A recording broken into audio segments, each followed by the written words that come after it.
Tell me this, dear listener, have you ever had this feeling of confusion when you simultaneously know why something is popular and in fact can somewhat support it, yet due to your questioning of its effectiveness or ethics, you're left feeling somewhat confused or uneasy? I personally have this mental state when dealing with two things: obvious propaganda and what I like to call hobby games, aka games designed to cater to a specific group of people who like and collect information about a specific part of...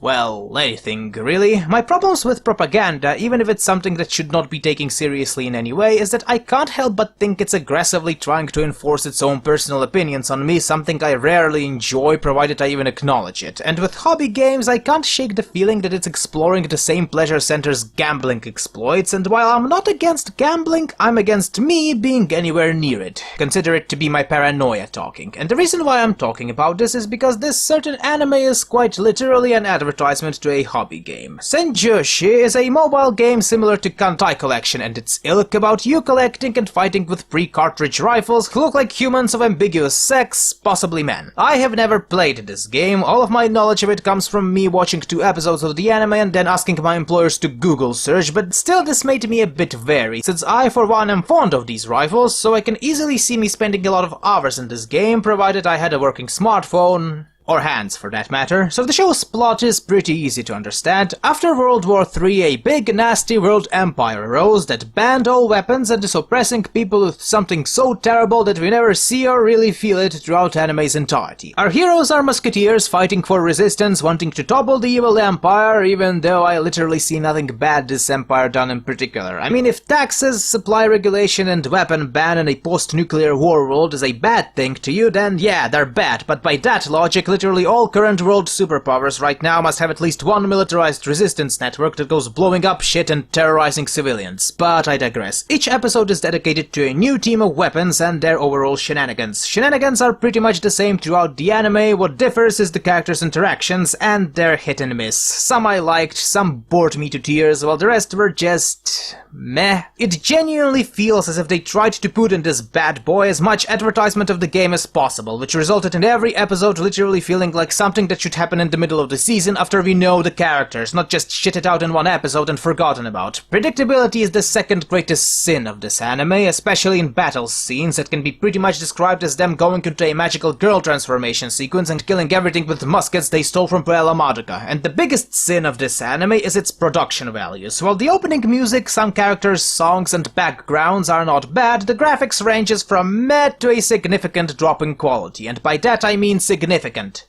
drop in quality. The music is nothing special either, but whoever was in charge of synchronizing either didn't have enough time or money to edit it properly, or he did and thus should be ashamed of himself, as there are glaring editing mistakes when the lip movements or the animation doesn't match to what they're currently doing, and that's when they're mouths in the first place. Overall, as a standalone product, I'm not impressed. I can't judge it as an adaptation because I never experienced the source material, and from a historical standpoint, it's actually pretty decent, all things considered, but there's not nearly as many guns as I would have preferred. Admittedly, the game is new, so they probably gonna add new shit into it, but I personally think it's a missed opportunity. You have Dryzet, Abdier, and even shit like Geve, yet for some reason there's no Berdan, almost no American Civil War weapons or machine guns, and don't give me that crap about it being not in the style of the game. They have literal bolt-action rifles neighboring with matchlocks. I think they can put them in there. It's like putting ketchup on a vanilla ice cream. This is something that comes natural and should not be questioned.